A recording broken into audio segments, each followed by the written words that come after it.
ನಮಸ್ಕಾರ. ನನ್ನ ಹೆಸರು ಲಕ್ಷ್ಮಣ್ ಯಾದವ್ ಅಂತ, assistant professor, department of economics,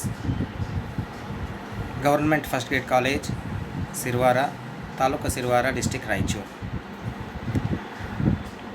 ಇಂದು ನಾನು ಗುಲ್ಬರ್ಗಾ ವಿಶ್ವವಿದ್ಯಾಲಯದ 6ನೇ ಸೆಮಿಸ್ಟರ್ನ 4ನೇ ಅಧ್ಯಾಯವಾಗಿರ್ತಕ್ಕಂತಹ ಭಾರತದಲ್ಲಿ ಆರ್ಥಿಕ ಯೋಜನೆ. Today we are discussing about the 4th chapter of Gulbarga university, economic planning in India. ಭಾರತದಲ್ಲಿ ಆರ್ಥಿಕ ಯೋಜನೆ ಅನ್ನುವಂತಹ ಅಧ್ಯಯನವನ್ನು ಇವತ್ತು ನಾನು ಚರ್ಚೆ ಮಾಡೋದಕ್ಕೆ ಇಷ್ಟಪಡ್ತೇನೆ. ಸ್ನೇಹಿತರೆ, ಈ ಅಧ್ಯಯನವನ್ನು ನಾನು ಎರಡು ಭಾಗಗಳಲ್ಲಿ ಇಲ್ಲಿ ಇದನ್ನು ಪ್ರಸ್ತುತಪಡಿಸ್ತಾ ಇದ್ದೇನೆ. ಮೊದಲನೆಯ ಒಂದು ಭಾಗದಲ್ಲಿ ನಾವು ವಿಶೇಷವಾಗಿ ಆರ್ಥಿಕ ಯೋಜನೆ, ಅದರ ಪೀಠಿಕೆ, ಅರ್ಥ, ವ್ಯಾಖ್ಯೆಗಳು ಮತ್ತು ಆರ್ಥಿಕ ಯೋಜನೆಯ ಅಗತ್ಯತೆ, ಅದರ ವಿಕಾಸ ಮತ್ತು ಧ್ಯೇಯೋದ್ದೇಶಗಳ ಬಗ್ಗೆ ಇಲ್ಲಿ ತಮ್ಮ ಮುಂದೆ ಚರ್ಚೆ ಮಾಡಲಿದ್ದೇನೆ. ಮೊದಲಿಗೆ ಕರ್ನಾಟಕ ಸರ್ಕಾರ ಕಾಲೇಜು ಶಿಕ್ಷಣ ಇಲಾಖೆಗೆ ನಾನು ಧನ್ಯವಾದಗಳನ್ನು ಅರ್ಪಿಸೋದಕ್ಕೆ ಇಷ್ಟಪಡ್ತೇನೆ. ಯಾಕಂದರೆ ಲಾಕ್ಡೌನ್ನಂತಹ ಇಂಥ ಕ್ಲಿಷ್ಟಕರ ಸಂದರ್ಭಗಳಲ್ಲಿ ನಮಗೆ ವಿದ್ಯಾರ್ಥಿಗಳ ಜೊತೆಗೆ ಆನ್ಲೈನ್ ಮುಖಾಂತರ ಸಂಪರ್ಕಿಸೋದಕ್ಕೆ ಅವಕಾಶವನ್ನು ಮಾಡಿಕೊಟ್ಟಿರ್ತಕ್ಕಂಥದ್ದು ಮತ್ತು ಆನ್ಲೈನಲ್ಲಿ ಮುಖಾಂತರ ಪಾಠಗಳನ್ನು ಮಾಡೋದಕ್ಕೆ ಅವಕಾಶ ಮಾಡಿಕೊಟ್ಟಿದ್ದಕ್ಕೆ ನಾನು ಮತ್ತೊಮ್ಮೆ ಕಾಲೇಜು ಶಿಕ್ಷಣ ಇಲಾಖೆಗೆ ಧನ್ಯವಾದಗಳನ್ನು ಸಲ್ಲಿಸ್ತಾ ಇದ್ದೇನೆ. ಸ್ನೇಹಿತರೆ, ಭಾರತದಲ್ಲಿ ಆರ್ಥಿಕ ಯೋಜನೆ ಪ್ರಮುಖವಾಗಿ ನಾವು ಆರ್ಥಿಕ ಯೋಜನೆ ಅನ್ನುವಂಥದ್ದನ್ನು ನಮ್ಮಲ್ಲಿ ಅಳವಡಿಸಿಕೊಂಡಿರ್ತಕ್ಕಂಥ ಪಂಚವಾರ್ಷಿಕ ಯೋಜನೆಗಳ ಬಗ್ಗೆ ಇಲ್ಲಿ ನಾವು ಚರ್ಚೆ ಮಾಡ್ತೇವೆ. ಆರ್ಥಿಕ ಯೋಜನೆ ಅನ್ನುವಂಥದ್ದು ವಿಶೇಷವಾಗಿ 20ನೇ ಶತಮಾನದಲ್ಲಿ ಬೆಳೆದು ಬಂದಿರತಕ್ಕಂತಹ ಒಂದು ಪ್ರಮುಖ ಬೆಳವಣಿಗೆ. ಇದು ಪ್ರಮುಖವಾಗಿ ಸೋವಿಯತ್ ರಷ್ಯಾ ಆರ್ಥಿಕ ಯೋಜನೆಗಳನ್ನು ಸೋವಿಯತ್ ರಷ್ಯಾ ಮೊಟ್ಟ ಮೊದಲ ಬಾರಿಗೆ ಇದನ್ನು ಅಳವಡಿಸಿಕೊಳ್ತು. ಅದು ತಳಪಾಯವನ್ನು ಆಗ್ತು. 1929-32 ಮಧ್ಯೆ ಸಂಭವಿಸ್ತಕ್ಕಂತಹ ಪ್ರಪಂಚದ ಮಹಾ ಆರ್ಥಿಕ ಮುಗ್ಗಟ್ಟು ಅನೇಕ ಆರ್ಥಿಕ ವ್ಯವಸ್ಥೆಗಳನ್ನು ಅಸ್ತವ್ಯಸ್ತಗೊಳಿಸಿತು. ಆರ್ಥಿಕ ಮುಗ್ಗಟ್ಟಿನಿಂದಾದ ಹಾನಿಗಳನ್ನು ಸರಿಪಡಿಸಲು ಎಲ್ಲ ದೇಶಗಳು ಹೊಸ ವ್ಯವಸ್ಥೆಯೊಂದರ ಉಗಮಕ್ಕೆ ತೊರೆಯುತ್ತಿರುವಂತಹ ಸಂದರ್ಭದಲ್ಲಿ, ಅದರಲ್ಲಿ ಪ್ರಮುಖವಾಗಿ ಇದೇ ವೇಳೆಯಲ್ಲಿ 20ನೇ ಶತಮಾನದಲ್ಲಿ ಬೆಳವಣಿಗೆ ಕಂಡಿರ್ತಕ್ಕಂತಹ ಕಲ್ಯಾಣ ರಾಜ್ಯ ಕಲ್ಪನೆಯು ಯೋಜಿತ ಆರ್ಥಿಕ ಅಭಿವೃದ್ಧಿಯನ್ನು ಎಲ್ಲ ದೇಶಗಳಿಗೆ ಅನಿವಾರ್ಯಗೊಳಿಸಿರ್ತಕ್ಕಂಥದ್ದು. ಹೀಗೆ ವಿವಿಧ ಕಾರಣಗಳಿಗಾಗಿ ಆರ್ಥಿಕ ಯೋಜನೆಗಳ ಮಹತ್ವ ಹೆಚ್ಚಿತು. ರಷ್ಯಾ ದೇಶದ ಆರ್ಥಿಕ ಯೋಜನೆಗಳ ಮೂಲಕ ಸಾಧಿಸಿದ ಅದ್ಭುತ ಯಶಸ್ಸು ಜಗತ್ತಿನ ಇತರ ಅನೇಕ ದೇಶಗಳನ್ನು ಆರ್ಥಿಕ ಯೋಜನೆಗಳನ್ನು ಅಳವಡಿಸಿಕೊಳ್ಳಲು ಪ್ರೇರೇಪಿಸಿರ್ತಕ್ಕಂಥದ್ದು. ತತ್ಪರಿಣಾಮವಾಗಿ ಅಮೇರಿಕಾ ಆಗಿರ್ಬೋದು, ಇಂಗ್ಲೆಂಡ್, ಇಟಲಿ, ಜರ್ಮನಿ, ಇನ್ನೂ ಅನೇಕ ದೇಶಗಳು ಯೋಜನೆಗಳನ್ನು ಕಾರ್ಯಗತ ಮಾಡಲು ಮುಂದಾಗಿರ್ತಕ್ಕಂಥವು. ಭಾರತ ಕೂಡ ಹಿಂದೆ ಬೀಳಲಿಲ್ಲ. ಸ್ವಾತಂತ್ರ್ಯ ನಂತರ ಆರ್ಥಿಕ ಅಭಿವೃದ್ಧಿಯ ಸಾಧನೆಗೆ ಭಾರತ ಆರ್ಥಿಕ ಯೋಜನೆಗಳ ಯುಗವನ್ನು 1951ರಿಂದ ಕಾರ್ಯಗತಗೊಳಿಸಿತು. ಸ್ನೇಹಿತರೆ, ಮೊದಲಿಗೆ ನಾವು ಆರ್ಥಿಕ ಯೋಜನೆ ಅಂದರೆ ಏನು ಅನ್ನುವಂಥದ್ದನ್ನು ತಿಳ್ಕೋಬೇಕು. ಆರ್ಥಿಕ ಯೋಜನೆಯ ಅರ್ಥ ವಿವರಣೆ. We should know the meaning of economic planning. What does the economic planning means? ಕೆಲವಾರು ಅರ್ಥಶಾಸ್ತ್ರಜ್ಞರು ಅನೇಕ ಆರ್ಥಿಕ ಯೋಜನೆ ಅಂದರೆ ಏನು ಅನ್ನೋದಕ್ಕೆ ಅನೇಕ ಅರ್ಥಶಾಸ್ತ್ರಜ್ಞರು ತಮ್ಮದೇ ಆಗಿರ್ತಕ್ಕಂತಹ ವ್ಯಾಖ್ಯಾನಗಳನ್ನು ಕೊಡೋದಕ್ಕೆ ಪ್ರಯತ್ನ ಪಟ್ಟಿದ್ದಾರೆ. ಆದರೆ ಅವು ಯಾವುವು ಒಂದು ನಿರ್ದಿಷ್ಟ ವ್ಯಾಖ್ಯೆಯನ್ನು ಒಂದು ನಿರ್ದಿಷ್ಟವಾಗಿರ್ತಕ್ಕಂಥ ವ್ಯಾಖ್ಯೆಯನ್ನು ನೀಡೋದಕ್ಕೆ ಯಶಸ್ವಿ ಆಗಿಲ್ಲ ಅನ್ನುವಂಥದ್ದು. ಯಾಕೆ ಅಂತಂದರೆ ಅದು ವಿಶಾಲಾತ್ಮಕವಾಗಿರ್ತಕ್ಕಂಥ ಒಂದು ಅಂಶಗಳನ್ನು ಒಳಗೊಂಡಿರ್ತಕ್ಕಂಥದ್ದು. ಸರಿ, ನಾವೀಗ ಕೆಲವಾರು ಅರ್ಥಶಾಸ್ತ್ರಜ್ಞರು ಆರ್ಥಿಕ ಯೋಜನೆ ಅಂದರೆ ಏನು ಅನ್ನೋದನ್ನ ಬಗ್ಗೆ ನೀಡಿರ್ತಕ್ಕಂಥ ವ್ಯಾಖ್ಯಾನಗಳನ್ನು ನೋಡೋಣ. ಮೊದಲಿಗೆ ಶ್ರೀಮತಿ ಬಾರ್ಬರಾ ಊಟನ್ರ ಮೇರೆಗೆ ಯೋಜನೆ ಎಂದರೆ ಸಾರ್ವಜನಿಕ ಅಧಿಕಾರ ವರ್ಗದವರು ಉದ್ದೇಶಪೂರ್ವಕವಾಗಿ ಆಯ್ಕೆ ಮಾಡಿಕೊಳ್ಳುವ ಆರ್ಥಿಕ ಆದ್ಯತೆಗಳಾಗಿವೆ. ಬಾರ್ಬರಾ ಊಟನ್ ಹೇಳ್ತಾರೆ, ಸಾರ್ವಜನಿಕ ಅಧಿಕಾರ ವರ್ಗದವರು ಅಂದರೆ ಸರ್ಕಾರದ ಬೇರೆ ಬೇರೆ ಸಂಸ್ಥೆಗಳು ಉದ್ದೇಶಪೂರ್ವಕವಾಗಿ ಒಂದು ಉದ್ದೇಶವನ್ನು ಇಟ್ಕೊಂಡು ಆರ್ಥಿಕ ಆದ್ಯತೆಗಳನ್ನು ಆಯ್ಕೆ ಮಾಡಿಕೊಳ್ಳುವುದು ಅಂತೇಳಿ ಹೇಳ್ತಾರೆ. ಇನ್ನು ಗುನ್ನಾರ್ ಮಿರ್ಡಾಲ್ ಅವರ ಪ್ರಕಾರ ಸಾಮಾಜಿಕ ಪ್ರಕ್ರಿಯೆಗೆ ಮೇಲ್ಮುಖ ಪ್ರಚೋದನೆ ನೀಡಲು ಸಹಾಯವಾಗುವಂತೆ ಮಾರುಕಟ್ಟೆಯ ಒತ್ತಡವನ್ನು ನಿಯಮಾಧೀನಪಡಿಸಲು ಸರ್ಕಾರದ ಮಧ್ಯ ಪ್ರವೇಶಿಕೆ ಪದ್ಧತಿಯನ್ನು ಪ್ರಯೋಗಿಸುವಲ್ಲಿ ಒಂದು ರಾಷ್ಟ್ರದ ತಂತ್ರಕ್ಕಾಗಿ ರೂಪಿಸಿದ ಕಾರ್ಯವೇ ಯೋಜನೆ.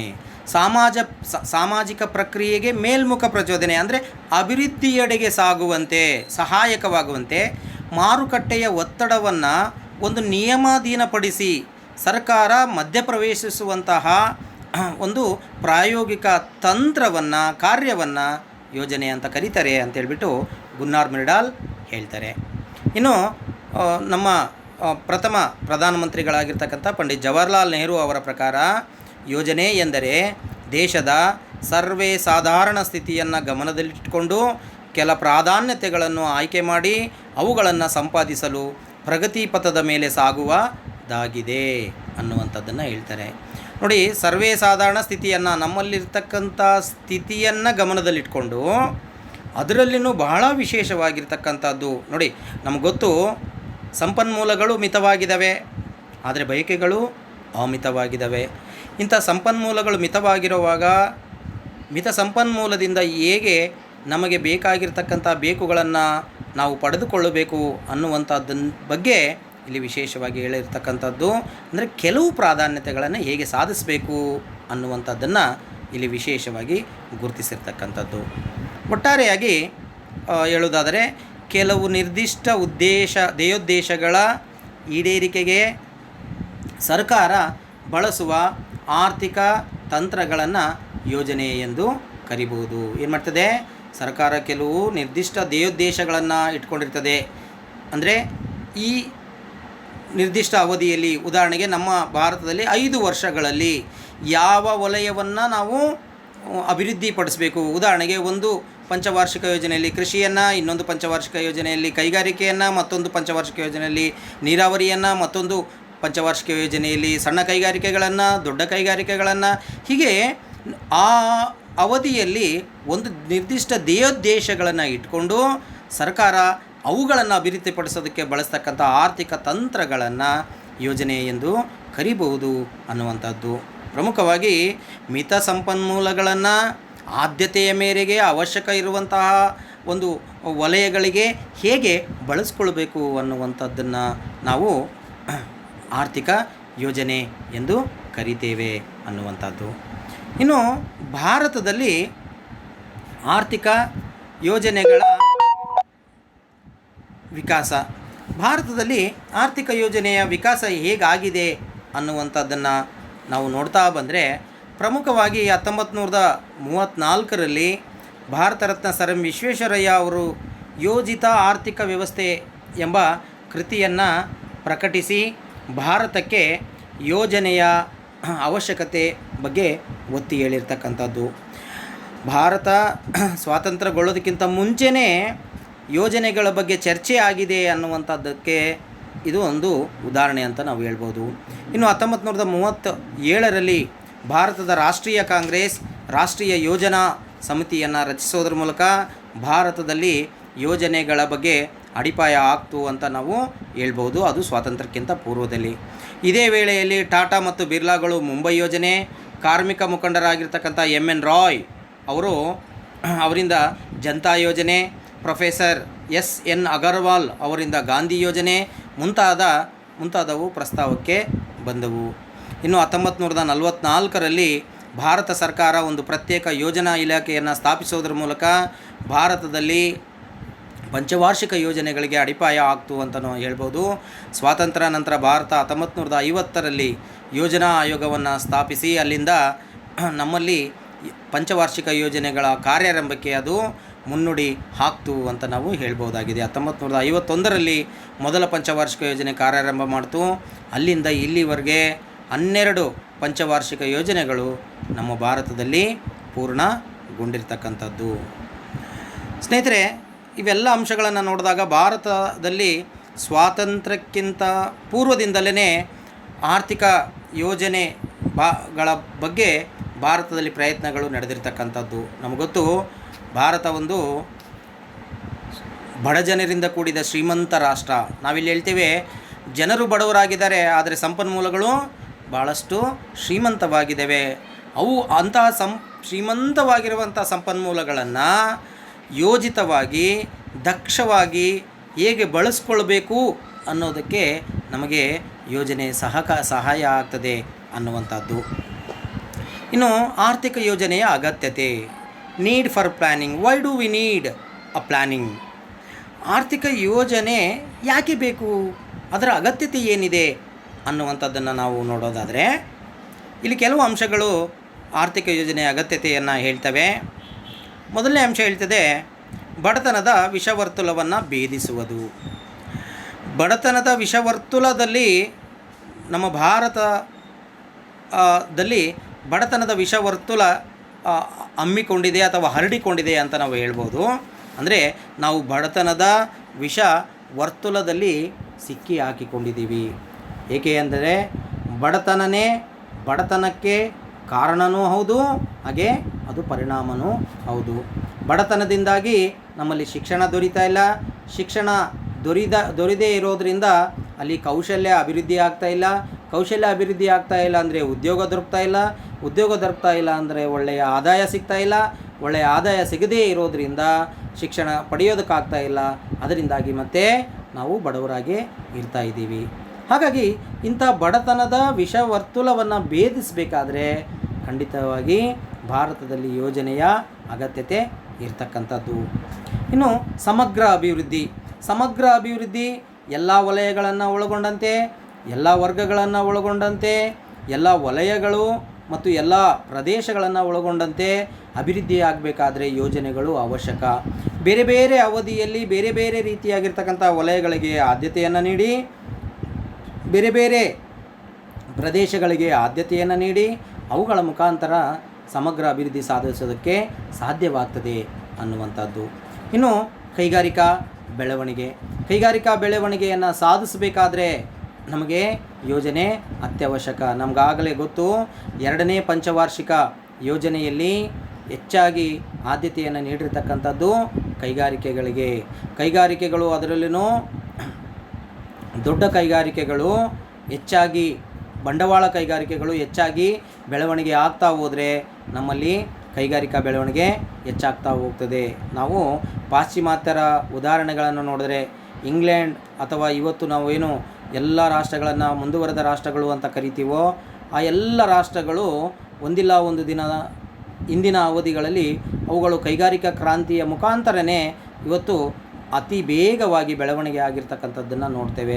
ಹಾಗಾಗಿ ಕೈಗಾರಿಕೆಗಳ ಬೆಳವಣಿಗೆ ಆಗಬೇಕಾದ್ರೆ ಯೋಜನೆಗಳನ್ನು ಹಾಕ್ಕೊಳ್ಬೇಕು ಅನ್ನುವಂಥದ್ದು. ಇನ್ನು ಉದ್ಯೋಗಾವಕಾಶಗಳು ಸೃಷ್ಟಿಯಾಗಬೇಕು. ಭಾರತದಲ್ಲಿರ್ತಕ್ಕಂತಹ ಎಲ್ಲ ಜನರಿಗೆ ಉದ್ಯೋಗ ಸಿಗಬೇಕು. ಇಲ್ಲಿ ಮಾನವ ಸಂಪನ್ಮೂಲ ಆಗಿರ್ಬೋದು ಅಥವಾ ನೈಸರ್ಗಿಕ ಸಂಪನ್ಮೂಲ ಆಗಿರ್ಬೋದು, ಇವುಗಳು ನೈಜವಾಗಿ ಬಳಸಲ್ಪಡಬೇಕಾದ್ರೆ ಒಂದು ನಿರ್ದಿಷ್ಟವಾದ ಯೋಜನೆ ಹಾಕ್ಕೊಳ್ಬೇಕಾಗ್ತದೆ. ಅದು ಸಣ್ಣ ಕೈಗಾರಿಕೆ ಆಗಿರ್ಬೋದು, ಮಧ್ಯಮ ಕೈಗಾರಿಕೆ ಆಗಿರ್ಬೋದು, ದೊಡ್ಡ ಕೈಗಾರಿಕೆ ಆಗಿರ್ಬೋದು, ಗೃಹ ಕೈಗಾರಿಕೆಗಳಾಗಿರ್ಬೋದು. ಹೀಗೆ ಬೇರೆ ಬೇರೆ ವಲಯಗಳಲ್ಲಿ ಉದ್ಯೋಗಗಳನ್ನು ಸೃಷ್ಟಿ ಮಾಡಬೇಕಾಗ್ತದೆ. ಜನರಿಗೆ ಉದ್ಯೋಗಗಳನ್ನು ಒದಗಿಸಿಕೊಡಬೇಕಾಗ್ತದೆ. ಉದ್ಯೋಗಗಳನ್ನು ಒದಗಿಸಿಕೊಟ್ಟಾಗ ಮಾತ್ರ ಅವರಿಗೆ ಆದಾಯ ಪಡೆಯಲು ಸಾಧ್ಯವಾಗ್ತದೆ. ಇದು ಯೋಜನೆಗಳಿಂದ ಸಾಧ್ಯವಾಗ್ತದೆ. ನಾವು ನೋಡ್ತೀವಿ, ಭಾರತ 1951ರಿಂದ ನಿರಂತರವಾಗಿ ಯೋಜನೆಗಳನ್ನು ಮಾಡೋದ್ರ ಮೂಲಕ ಬೇರೆ ಬೇರೆ ವಲಯಗಳಲ್ಲಿ ಇವತ್ತು ನಾವು ಜಗತ್ತಿನಲ್ಲಿ ವಿಶೇಷವಾಗಿ ಸೇವಾ ವಲಯದಲ್ಲಿ ಹೆಚ್ಚು ಒಂದು GDPಯನ್ನು ನಾವು ಪಡಿತಾ ಇದ್ದೀವಿ. ಆದರೆ ಉದ್ಯೋಗಗಳ ದೃಷ್ಟಿಯಿಂದ ಇವತ್ತಿಗೂ ನಮ್ಮಲ್ಲಿ ಕೃಷಿ ವಲಯದಲ್ಲಿ ಹೆಚ್ಚು ಉದ್ಯೋಗಾವಕಾಶಗಳನ್ನು ಕೊಟ್ಟಿರ್ತಕ್ಕಂಥದ್ದು. ಆದರೆ ಕಾಲ ನಂತರದಲ್ಲಿ ಅದು ಬದಲಾವಣೆ ಆಗಬೇಕಾಗಿರೋದು ಅವಶ್ಯಕವಾಗಿರ್ತಕ್ಕಂಥದ್ದು. ಇನ್ನು ಜೀವನ ಮಟ್ಟ ಸುಧಾರಣೆ. ಜೀವನ ಮಟ್ಟ ಅಂದರೆ ಏನು ಅನ್ನುವಂಥದ್ದು. ಜೀವನ ಮಟ್ಟ ನಿರ್ದಿಷ್ಟ ಜನಸಮೂಹ ಅವರು ಪಡೆಯುತ್ತಿರುವ ಸರಕುಗಳು, ಸೇವೆಗಳು ಮತ್ತು ಸೌಕರ್ಯಗಳ ಪ್ರಮಾಣದಿಂದ ನಾವು ಜೀವನ ಮಟ್ಟವನ್ನು ಅಳತೆ ಮಾಡ್ತೇವೆ. ಹೇಗೆ ಜೀವನ ಸಾಗಿಸ್ತಾ ಇದ್ದಾರೆ, ಅವರಿಗೆ ಎಂಥ ಸರಕು ಸೇವೆಗಳು ಸಿಗ್ತಾ ಇದ್ದಾವೆ, ಅವರ ಮೂಲ ಸೌಕರ್ಯಗಳು ಹೇಗಿದ್ದಾವೆ, ಅವರಿಗೆ ಸೇವೆಗಳು ಹೇಗೆ ಲಭ್ಯವಾಗ್ತಾ ಇದ್ದಾವೆ ಅನ್ನುವುದು. ಯೋಜನೆಗಳ ಮುಖಾಂತರ ನಾವು ಅಂಥ ಮೂಲ ಸೌಕರ್ಯಗಳನ್ನು, ಜನರ ಜೀವನ ಮಟ್ಟವನ್ನು ಹೆಚ್ಚು ಮಾಡೋದಕ್ಕೆ ಸಾಧ್ಯವಾಗ್ತದೆ ಅನ್ನುವಂಥದ್ದು. ಇನ್ನು ವಿದೇಶಿ ವ್ಯಾಪಾರದ ಬೆಳವಣಿಗೆ. ನಾವು ಯೋಜನೆಗಳನ್ನು ಹಾಕೊಳ್ಳೋದ್ರ ಮೂಲಕ ಇವತ್ತು ಜಗತ್ತಿನ ಎಲ್ಲ ದೇಶಗಳು ವಿದೇಶಿ ವ್ಯಾಪಾರದ ಮುಖಾಂತರ ಅವು ಅಭಿವೃದ್ಧಿಯನ್ನು ಸಾಧನೆ ಮಾಡ್ತಾ ಇದ್ದಾವೆ. ಹೆಚ್ಚಾಗಿ ನಮ್ಮಲ್ಲಿ ಸಂದಾಯ ಬಾಕಿ ಕೊರತೆಯ ಸಮಸ್ಯೆ ಹೆಚ್ಚಾಗಿ ಕಾಣ್ತೇವೆ. ಹಾಗಾಗಿ ಇಂತಹ ಸಂದಾಯ ಬಾಕಿ ಕೊರತೆಯನ್ನು ನಿವಾರಿಸಬೇಕಾದ್ರೆ ವಿದೇಶಿ ವ್ಯಾಪಾರದ ಬೆಳವಣಿಗೆ ಅತ್ಯಂತ ಅವಶ್ಯಕವಾಗಿರ್ತಕ್ಕಂಥದ್ದು. ಹಾಗಾಗಿ ಆರ್ಥಿಕ ಯೋಜನೆಗಳನ್ನು ಹಾಕೊಳ್ಳೋದ್ರ ಮೂಲಕ ಯಾವ ಅವಧಿಯಲ್ಲಿ ಎಂಥ ಸರಕುಗಳನ್ನು ನಾವು ಹೆಚ್ಚು ರಫ್ತು ಮಾಡಬೇಕು, ಹೆಚ್ಚು ರಫ್ತಿನ ಪ್ರಮಾಣವನ್ನು ಹೆಚ್ಚು ಮಾಡಬೇಕಾದ್ರೆ ಏನೆಲ್ಲ ಸಹಾಯವನ್ನು ನಾವು ಮಾಡಬೇಕು, ವಿಶೇಷವಾಗಿ ರಫ್ತು ಕೈಗಾರಿಕೆಗಳಿಗೆ, ಜೊತೆಗೆ ಆಮದು ಮಾಡ್ಕೊಳ್ತಿರ್ತಕ್ಕಂತಹ ಸರಕುಗಳ ಪರ್ಯಾಯಗಳನ್ನು ನಾವು ಹುಡ್ಕೊಳ್ತಕ್ಕಂಥ ಕೆಲಸಗಳನ್ನು ಮಾಡಬೇಕು. ದೇಶೀಯವಾಗಿ ಅಂಥ ಸರಕುಗಳು ಲಭ್ಯ ಆಗುವ ರೀತಿಯಲ್ಲಿ ಪ್ರಯತ್ನಗಳನ್ನು ಮಾಡಬೇಕಾಗಿರ್ತಕ್ಕಂಥದ್ದು. ಹಾಗಾಗಿ ಯೋಜನೆಗಳ ಮುಖಾಂತರ ಇದನ್ನು ಮಾಡೋದಕ್ಕೆ ಸಾಧ್ಯವಾಗ್ತದೆ ಅನ್ನುವಂಥದ್ದು. ಇನ್ನು ಸಂಪನ್ಮೂಲಗಳ ಸದ್ಬಳಕೆ. ನೋಡಿ, ನಾವು ಕೇವಲ ಸಂಪನ್ಮೂಲಗಳನ್ನು ಬಳಕೆ ಮಾಡೋದಷ್ಟೇ ಅಲ್ಲ, ಅವುಗಳನ್ನು ಸದ್ಬಳಕೆ ಮಾಡಬೇಕಾಗಿರೋದು ಅತ್ಯಂತ ಜರೂರಾಗಿರ್ತಕ್ಕಂತಹ ವಿಷಯ. ಇಲ್ಲಿ ಸಂಪನ್ಮೂಲಗಳ ಸದ್ಬಳಕೆ ಅನ್ನುವಂತಹ ವಿಷಯಗಳನ್ನು ನಾವು ನೋಡಿದಾಗ ನಮ್ಮಲ್ಲಿ ಸಂಪನ್ಮೂಲಗಳು ಯಥೇಚ್ಛವಾಗಿದ್ದಾವೆ.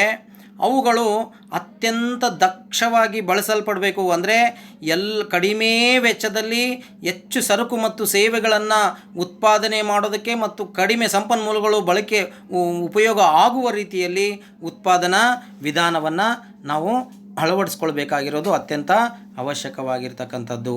ಹಾಗಾಗಿ ನಾವು ಹೇಳ್ತೇವೆ